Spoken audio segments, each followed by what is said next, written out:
And so this is Ramon's very first experience with something that could kill him that was 7 inches from his face. So I actually decided to do this first so that I could show him. But the difference was I'm the director, so I had him go through it at a very slow pace so that it wouldn't scare me and I could talk very calmly and focus to him as he was sitting in the front seat looking at me. You have that saw that comes and cuts the car right in half, and he immediately locked in on it. The ability. Rashai is so amazing. On this table, the base is rubberized so that he's able to jump. Every time he's jumping in the air, he's jumping by himself, and he's using his stomach muscles to come up and then slap himself back with his shoulders.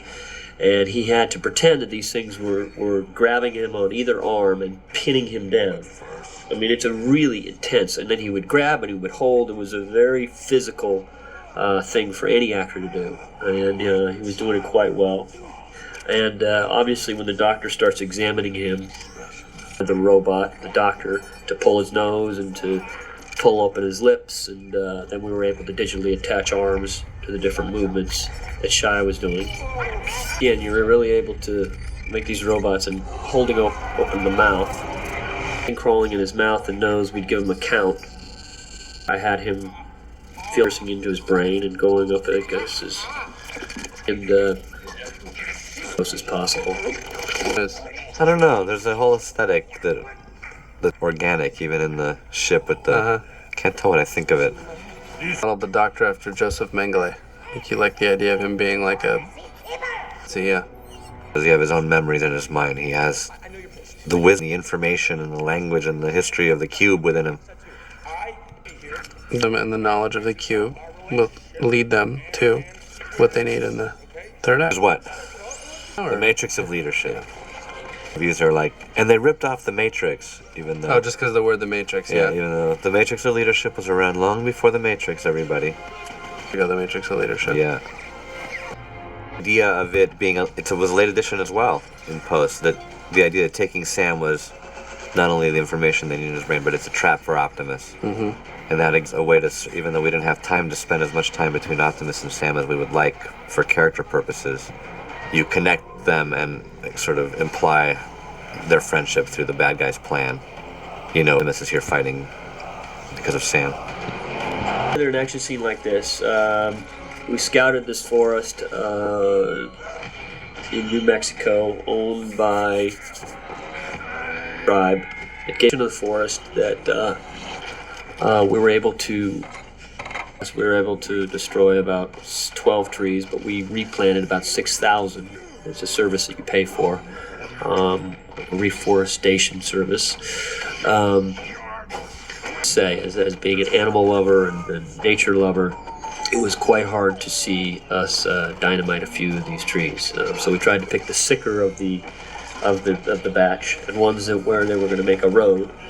Was bad, but anyway, to try to set up this gigantic, massive action scene, I had big roadblocks of what we were trying to achieve here. But there's a lot of, to choreograph a fight, it's really impossible until you have all your plates strung together. So it's you kind of know where you want your fight to go, and you know some of your big signature moves you want to do, but you've got to shoot plenty of stuff so that you have latitude with your imagination when you're in the edit room to come up and come up with these smaller moves that will get you to the next shot. Like the underdog aspect to the scene, and what I call the kick-ass moment, which comes here, such as that one where Optimus flies through the air. That's obviously pre-planned. I kind of knew that was one of my signature shots in the movie, or in that scene, and so you can see that we rigged certain explosions on the ground to hit certain timings.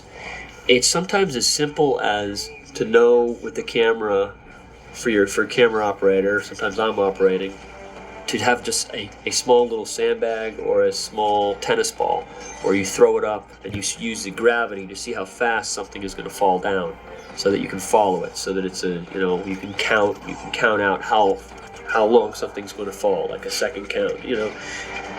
Do is we'll mark where certain robots are going to be falling, and then they're going to be kicking up and over, and then landing here, and it's a count thing, and it's just it's crazy making because there is nothing there, and you have to use your imagination, and you as a director, you just have to believe that something is there.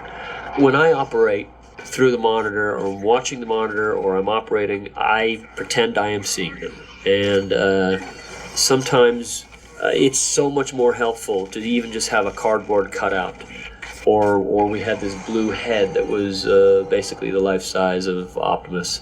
You lay it on the ground when he was dying and calling for Sam to run. Just have something there helps you so much more.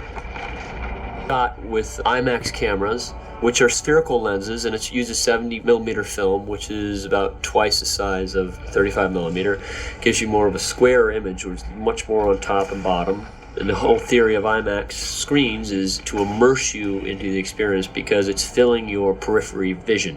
What that means is they put you close enough without getting nauseous so that you feel like you're immersed in it. And I plan to do more of this because I think it's a very cool cinema experience. Personally, I think it might be cooler than 3D. That's something about 3D. By the nature of it, it's darker. And for coming up with sort of a really different palette for this movie, from the sand to kind of the East Coast, technology in a forest fight. Mm-hmm.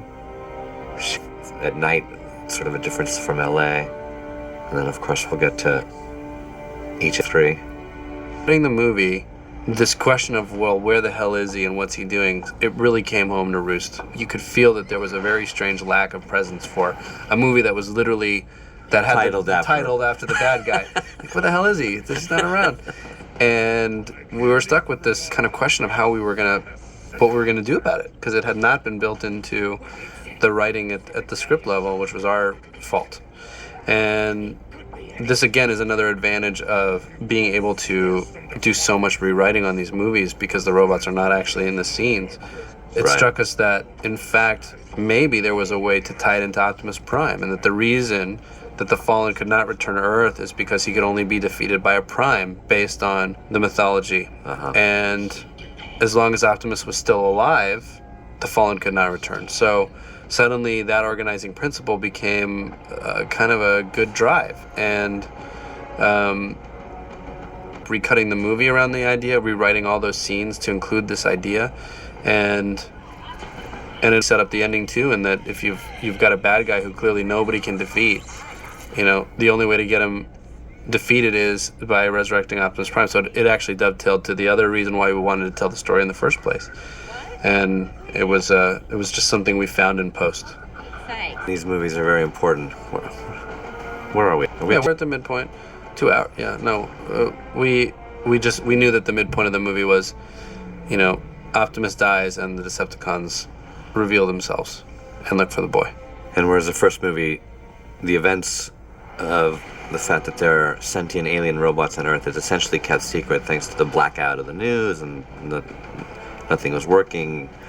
We originally, in fact, I think in this had scenes of a cover story that had been put out by a hearing of how some robotics program had gone crazy, but I think we got it across just with Meng. Well, we had written a scene, remember? Yeah. There was a whole scene. In any case, it was kept secret. Therefore, we knew in this movie it was finally going to have to come out, that the military would no longer be able to keep the existence of the Transformers, and that be announced. We debated Michael a lot what this reveal was going to be like, because Michael very much did not want to do a War of the Worlds kind of aliens reveal themselves to the world thing. And even though we were arguing how different it was, really felt like he didn't want to tread on the same ground that Steven had tread on, which I understand from his point of view. And yet the logic of the story required it in many ways, because the aliens and then asked, for the world to basically go find this fugitive Sam. So all this stuff was created in post to the story.